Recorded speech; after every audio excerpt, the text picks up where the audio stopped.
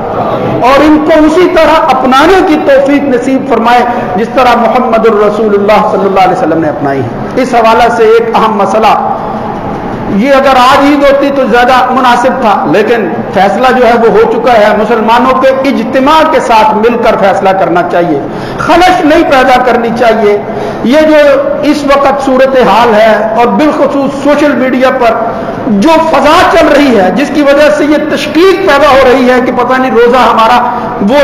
جو ہے وہ پورا ہوا ہے یا نہیں، یا روزے جتنے تھے وہ اتنے پورے ہوئے ہیں یا نہیں، مطلب یہ جو ہے وہ غلط ہو گئی۔ یہ فیصلہ جب آدمی کوئی کام کر لیتا ہے اجتماع کے ساتھ، اکیلے نہیں کرنا چاہیے، انفرادی طور پر کوئی فیصلہ نہیں کرنا چاہیے، بالخصوص وہ کام جو اجتماعی ہو، اس میں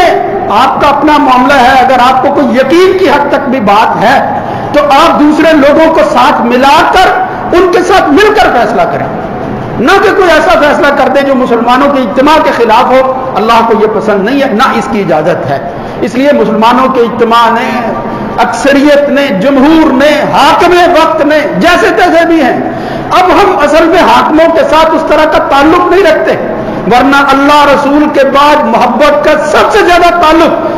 بندوں کو جس کے ساتھ ہونا چاہیے وہ حاکم وقت ہونا چاہیے۔ یہاں ہمارے ہاں حکومتیں بھی اسی طرح، حاکم بھی اسی طرح، ہر وقت ہم گالیاں دیتے رہتے ہیں، ورنہ کوشش کرنی چاہیے کہ جب کوئی حکومت پر آ جائے، ہمارا سربراہ بن جائے، اس کی ہدایت کی دعا کرنی چاہیے، اللہ سے کہنا چاہیے کہ یا اللہ اس سے وہ کام کروا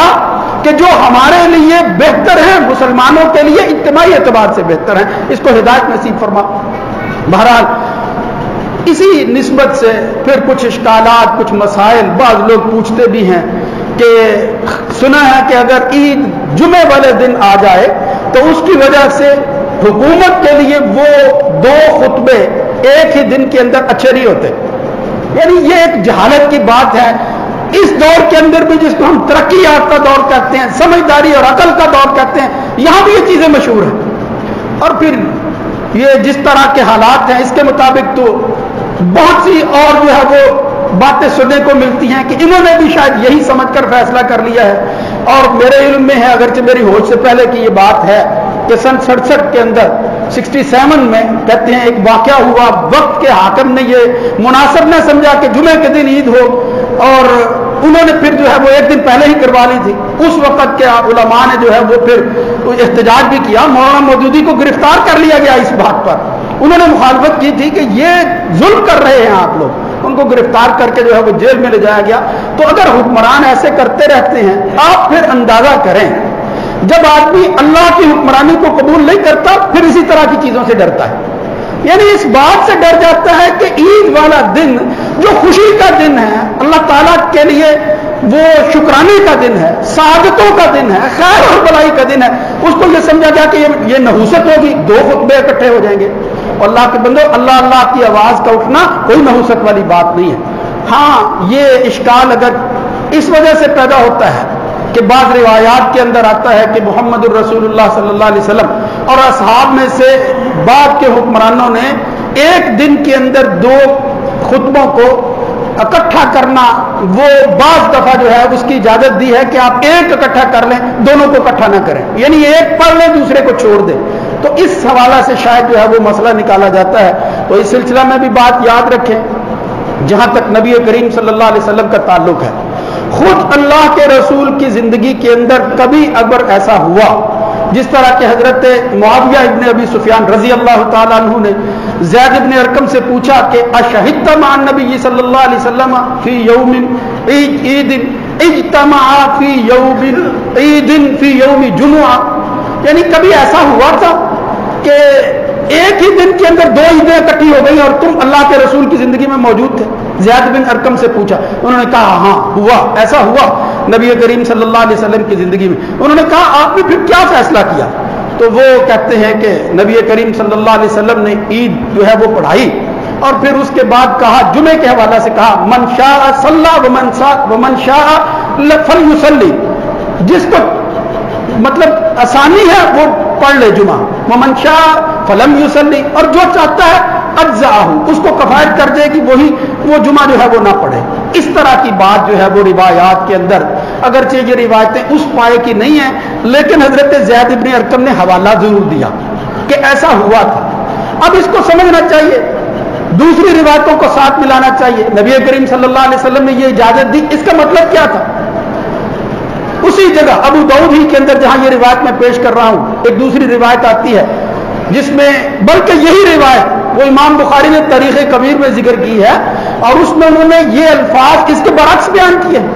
کہ نبی کریم صلی اللہ علیہ وسلم نے جو ہے وہ عید پڑھائی اور پھر ثم اتل جمعہ، پھر آپ جمعہ کے لیے آ گئے. اور ایک دوسری روایت میں آتا ہے وَإِنَّا مُجَمِّعُونَ، آپ کی مرضی ہے مگر ہم جمعہ پڑھیں گے. اب آپ کی مرضی کس کو کہا جا رہا تھا؟ تو ایک اور واقعہ آتا ہے، اس کو بھی سمجھنا چاہیے. حضرت عثمان ابن عفان رضی اللہ تعالیٰ عنہ کا زمانہ ہے. صحیح بخاری کے اندر یہ واقعہ آتا ہے. ابو عبید کہتے ہیں کہ شہدت العید مع عثمان ابن عفان رضی اللہ تعالیٰ عنہ، عثمان بن عفان کے ساتھ میں عید کے دن حاضر ہوا، یعنی عید پڑھی، فاطمے وقت تھے. جب انہوں نے عید پڑھا دی تو اس کے بعد جناب عثمان ابن عفان نے کہا من شاء، جو تم میں سے چاہتا ہے، ان یصلی الجمعۃ من اہل العوالی فلینتظر الجمعہ، جو تم میں سے جمعہ پڑھنا چاہتا ہے ارد گرد کے آنے والے علاقوں میں سے. یعنی عوالی کا مطلب یہ ہے کہ مدینہ کے ارد گرد بستیاں تھیں جہاں جمعہ نہیں ہوتا تھا، جہاں سے لوگ جمعہ پڑھنے آتے تھے. تو حضرت عثمان ابن عفان رضی اللہ تعالیٰ عنہ نے کہا من شاء ان ینتظر الجمعۃ فلینتظر، اگر کوئی شخص انتظار کرنا چاہتا ہے عید پڑھنے کے بعد اتنی دیر بیٹھ سکتا ہے، جمعہ پڑھ کر چلا جائے. ومن شاء ومن لم یشاء یا ومن لم ینتظر، اور جو شخص جو ہے وہ انتظار نہیں کر سکتا، اس کے لیے حضرت عثمان نے حاکم وقت ہونے کے اعتبار سے کہا فقط اذنت لہ، یعنی جس کے لیے یہ وقت، یہ انتظار مشکل ہے، میں اس کو اجازت دیتا ہوں. لیکن اجازت کس بات کی دیتا ہوں کہ وہ اتنا دیر جو ہے وہ ہمارے ہاتھ ٹھہر نہیں سکتا، وہ چلا جائے اپنے حوالے کے اندر، اپنے دیہات کے اندر چلا جائے، وہاں جا کر جو ہے وہ پھر کیا کرے. صحیح بات تو یہی معلوم ہوتی ہے کہ وہ وہاں جا کر پھر ظہر پڑھ لے. یعنی ایسی صورت میں اجازت ہے. اگر کوئی شخص ایسے علاقے سے آتا ہے، وہ بیچارہ اس جگہ رہتا ہے جہاں جمعہ کا تصور نہیں ہے، ورنہ آپ دیکھیں جو لوگ یہ سمجھتے ہیں کہ نہیں جمعے والے دن بالخصوص جان بوجھ کر جمعہ چھوڑ دینا چاہیے، ان کو یہ بات ذہن میں رکھنی چاہیے کہ اللہ نے دن اور رات کے اندر 5 نمازیں فرض کی ہیں. افترضہم اللہ 5 صلوات فی اليوم واللیلہ، اور پھر ساتھ ہی کہا کہ یہ اللہ کا بندے کے ساتھ عہد ہے، انشاء غفر لہ، یعنی اگر اللہ کا عہد پورا کرتے ہوئے بندہ 5 نمازیں پڑھتا ہے تو اللہ سے امید رکھنی چاہیے کہ وہ انشاءاللہ معاف کر دے گا. لیکن اگر کوئی شخص اس عہد کو توڑ دیتا ہے، انشاء غفر لہ و انشاء عذبہ، اگر اللہ چاہے گا تو معاف کر دے گا ورنہ عذاب بھی ہو سکتا ہے.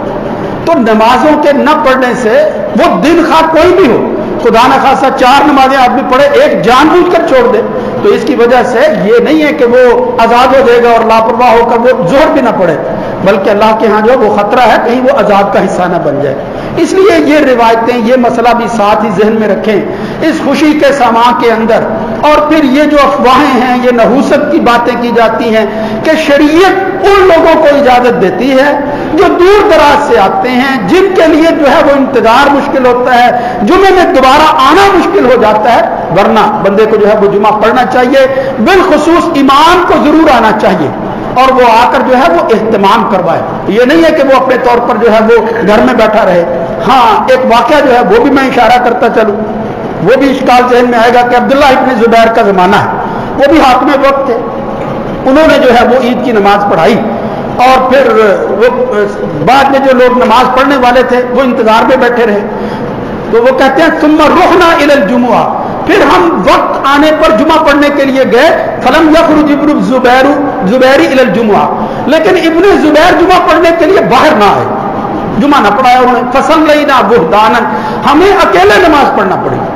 تو اس سے بعد لوگوں نے جو ہے وہ استدلال کیا کہ یہ صحابی رسول تھے، اور پھر کہتے ہیں کہ وکان ابن عباس بالطائف، جناب عبداللہ بن عباس طائف گئے ہوئے تھے، وہ وہاں موجود نہیں تھے، فیضا قادیمہ واپس آئے تو ہم نے ان سے ذکر کیا، ذکرنا لہو، ہم نے کہا کہ ابن زبیر نے تو یہ کام کیا ہے۔ عبداللہ بن عباس بھی کہنے لگے فقط اصابت سنہ، وہ تو سنت کو پا گیا، اس نے سنت حاصل کر لی۔ کیا مطلب ہے اس کا؟ اب اگر اس کا یہ مطلب ہے کہ امام کو بھی نہیں نکلنا چاہیے، پھر حضور کی مخالفت ہوتی ہے۔ اس لیے وہ جو حضرت عبداللہ بن عباس نے کہا انہوں نے سنت کو پا لیا ہے، وہ اعلان ہی کی بات ہے، وہ یہی بات ہے کہ مشکل میں نہیں ڈالنا چاہیے۔ ذرا تصور کریں اس وقت کو جب مدینے اور مکہ کے حالات جو ہے نبی کریم صلی اللہ علیہ وسلم کے زمانہ میں تھے، دور دراز لوگ رہتے تھے، اور پھر ان کے لیے سفر کر کے بار بار آنا جانا انتہائی مشکل ہوتا تھا۔ ہمارے والا مسئلہ نہیں ہے، اس لیے اس وقت اگر کوئی اس طرح کی اجازت وقتی طور پر حاکموں نے دے دی تو پھر اس کی وجہ سے وہ مسئلہ نہیں بن جاتا، وہ شریعت کا حصہ نہیں ہے۔ اور پھر یہ جو جتنی روایتیں ہیں ان کے اندر کلام کی جاتی ہے، یہ اس پائے کی نہیں ہے کہ جن کو جو ہے وہ حرف بحرف قبول کر لیا جائے اور پھر جان بوجھ کر جو ہے وہ آدمی جمعہ چھوڑ دے، یہ بات درست معلوم نہیں ہوتی۔ اس مسئلے کی وضاحت بھی میں نے مناسب سمجھا اور آپ کے گوش گزار کر دی ہے، لیکن یہ نحوست والا معاملہ، اس طرح کی باتیں کرنا، یہ جہالت کی باتیں ہیں، ان کی نفی کر دینی چاہیے۔ وہ عید کا دن خیر ہی خیر ہے، الحمدللہ۔ دو عیدیں ابن ماجہ کی روایت کے مطابق حضور نے فرمایا یہ جمعے کا دن بھی ہمارے لیے عید کا دن ہوتا ہے، ہر 8ویں دن آتا ہے۔ اللہ دو عیدوں کو اگر اکٹھا کر لے یہ تو زیادہ خوبی والی بات ہے، یہ زیادہ سعادت اور خیر اور بھلائی کو اکٹھا کرنے والی بات ہے، نحوست کا اس میں کوئی مسئلہ نہیں ہے۔ اللہ تعالیٰ حق کو سمجھنے کی توفیق نصیب فرمائے۔ ہمارے ہاں جہالت کی وجہ سے جو چیزیں دین کے حوالے سے پھیل گئی ہیں، اللہ تعالیٰ ان کو سمجھنے کی توفیق نصیب فرمائے، وہ شرع صدر نصیب فرمائے جس کی وجہ سے مسائل کو ہم سمجھ سکیں اور ان کے مطابق فیصلہ کر سکیں۔ اقول قولی ھذا استغفر اللہ لی ولکم ولسائر المسلمین۔